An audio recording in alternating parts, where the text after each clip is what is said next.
ہے علامات صغرا وہ باقی نہیں ہے، ساری کی ساری ہو چکی ہیں۔ اگر کسی کو کسی اسپیسیفک نشانی کے بارے میں کوشچن ہے تو مجھے بھی بتائیں۔ اول تو مطلب جو میں نے اسٹڈی کیا ہے مجھے تو تقریباً سب بھی ملی ہیں۔ تو ایک دن ایک صاحب کہنے لگے آپ تو کہہ رہے ہیں ساری ہو گئی ہیں، پیلے جھنڈے نہیں کہیں سے نکلے۔ تو میں نے کہا پیلے جھنڈے تو وہ رابعہ ابھی نکلے تھے مصر میں، جب صدر مرسی کی حکومت انہوں نے گرائی تھی تو وہاں پہ پیلے جھنڈے رابعہ کا نشان انہوں نے بنایا تھا اور بڑی احتجاج کی تھی، وہاں سے پیلے جھنڈے نکلے تھے۔ پھر ایک اور صاحب کہنے لگے کہ دخان نہیں آئی جی، دھواں ہوگا جو زمین کو اپنی لپیٹ میں لے لے گا۔ میں نے بتایا کہ دخان تو اللہ واللہ عالم، ہم عقل کل نہیں ہیں، لیکن دیکھیں ہم نے تو وہ دیکھنا ہے کہ جو ہماری سمجھ میں بات آتی ہے۔ آج سے 7-8 سال پہلے ہم بھی اسی پنجاب میں رہتے ہیں، اسی دنیا میں رہتے ہیں، دھند ضرور ہوتی تھی، دھواں بھی ہوتا تھا، دھواں اسموگ نہیں ہوتا تھا کہ وہ پورے لپیٹ میں لے لیتا ہے۔ دھواں تو ایسے ہوتا ہے نا دور سے نظر آئے، دخان ایسا ہے کہ یخشى الناس، قرآن میں اللہ نے فرمایا یوم تأتی السماء بدخان مبین یخشى الناس ھذا عذاب علیم، وہ بھی پورا ہو گیا۔ پھر کیا رہ گیا؟ پھر انہوں نے کہا عربوں میں شرک آ جائے گا، وہ تو نہیں آیا۔ تو میں نے کہا میں بھی سوچتا تھا نہیں آیا، بلکہ جب میں یہ حدیث پڑھ رہا تھا تو میرے ذہن میں یہ تھا کہ پتہ نہیں عربوں میں شرک پتہ نہیں کب آئے گا۔ سب سے زیادہ قرآن حدیث وہاں پڑھا جاتا ہے، حرمین شریفین وہاں پہ ہیں، عبادات وہاں پہ ہوتی ہیں، مساجد رمضان میں وہاں بھری ہوئی ہوتی ہیں، تو پتہ نہیں کب ہوگا۔ اتفاق کی بات ہے کہ میرا نہیں خیال کہ ہفتہ گزرا ہوگا یا کچھ، تو وہ خبر آئی کہ وہ انہوں نے یو اے ای میں مندر بنایا ہے اتنا بڑا اور باقاعدہ نعوذ باللہ اس کی پوجا کر کے انہوں نے اس کی افتتاح کیا۔ عجیب لگا کہ اتنی جلدی کہ جب آپ حدیث پڑھتے ہیں تو آپ کو لگتا ہے کہ عربوں میں شرک لوٹ آئے گا، پتہ نہیں، یہ تو بہت ہی مشکل بات لگتی ہے۔ اور ہم نے مطلب ایک ہوتا ہے سالوں گزر جائیں پھر بھی بات ہے، وہ ادھر پڑا ادھر وہ بات ہوگی۔ تو ایک بھی نشانی مجھے نہیں ملی، اگر کسی صاحب کو ملی ہے تو مجھے بھی بتائیں۔ اس کا مطلب ہے علامات صغرا ساری پوری ہو گئی ہیں، اب علامات کبریٰ کا وقت ہے۔ پہلی علامات کبریٰ میں سے پہلی کیا ہے؟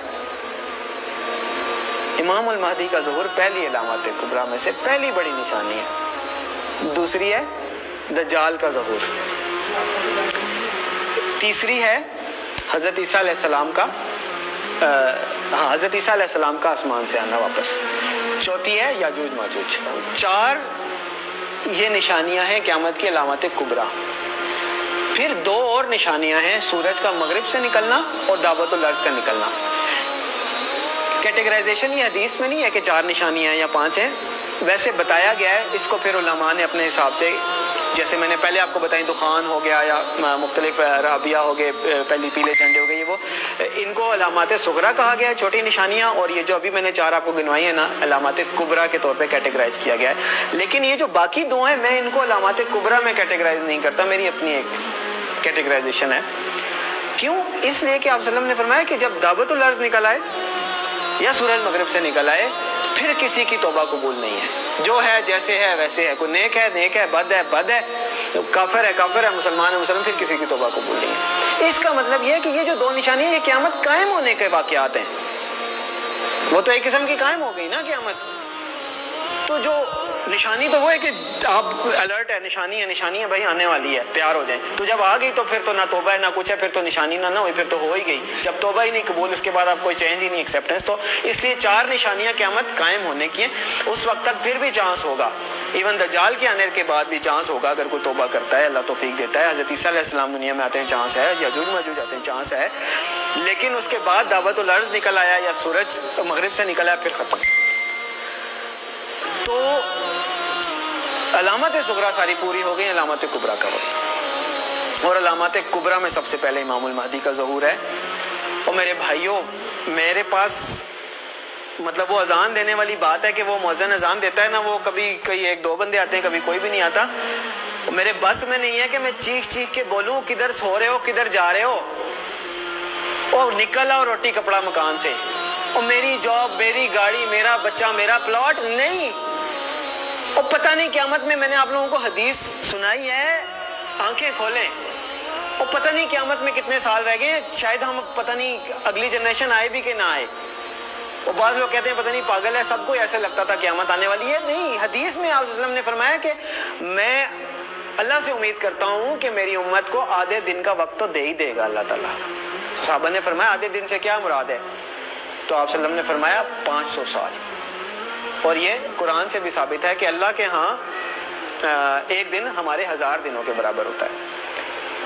تو علامہ سیوطی بہت بڑے حدیث کے مفسر گزرے ہیں۔ میں لوگ کہتے ہیں آپ علامہ سیوطی کے اس پہ کیوں جا رہے ہیں، مطلب جو مفسرین گزر چکے ہیں حدیث کے انٹرپریٹیشن دے چکے ہیں، اب میں نے نہیں تو نہیں دینی، اللہ معاف کرے۔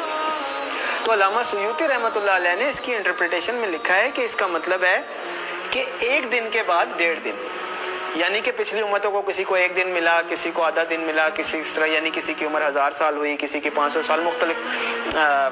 تو انہوں نے اپنے حساب سے بتایا کہ اس کا مطلب ہے 1 دن کے بعد آدھا دن اس امت کے لیے، یعنی باقیوں کو اگر 1 دن ملا ہے تو اللہ تعالیٰ اس امت کو آدھا دن مزید دے دے گا، باقیوں سے زیادہ تھوڑی سی مہلت دے دے گا۔ تو 1500 سال ہجری، او بھائی کدھر بیٹھے ہیں ہم، 1443 ہی ہے نا، تو گنتی کا حساب لگا لیں، 60 سال پورے نہیں رہتے، میں نہیں کہہ رہا۔ تو اس کا مطلب یہ ہے کہ تھوڑا سا، میں یہ نہیں کہہ رہا کہ 60 سال میں ہی آ جائے گی، یعنی اللہ تعالیٰ نے اگر آدھے دن کی مہلت دینی ہے، اللہ کی مرضی، تھوڑا بہت آگے پیچھے بھی ہو سکتا ہے، لیکن سمجھنے کی بات ہے کہ ہم بالکل ایج پہ کھڑے ہیں، گرنے لگے ہیں نیچے، اور دیکھ پیچھے جا رہے ہیں، دیکھ پیچھے جا رہے ہیں۔